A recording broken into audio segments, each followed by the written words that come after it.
Well, US President Donald Trump said that he believes high gasoline prices will drop rapidly once the Iran conflict is resolved. Listen to what he said.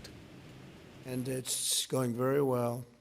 We're also pleased to be joined this afternoon by Secretary of Energy Chris Wright, who's been amazing. Where's Chris?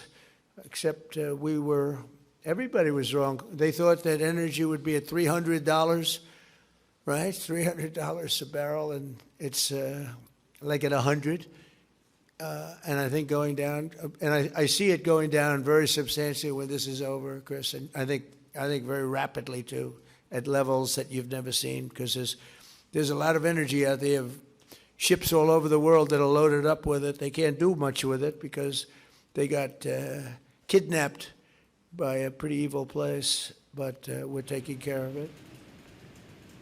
Well, the domino effect of high gasoline prices is visible in the United States, as Wingstop and Domino's are among several major U.S. restaurant brands reporting weaker than expected sales growth in the latest quarter.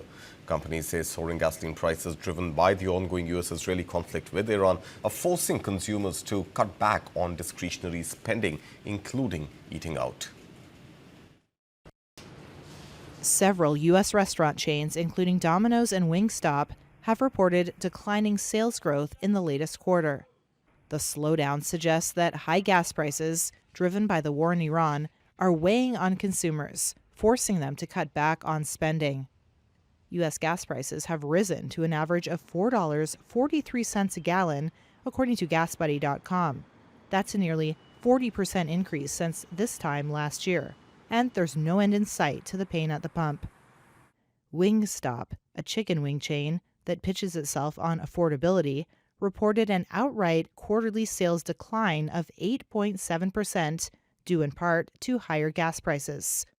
Its CEO told investors to expect shrinking sales over the year, in part because of expectations that prices at the pump will remain elevated. Analysts expect other restaurant chains will show declining sales growth in upcoming earnings reports, including from Shake Shack and Jack in the Box.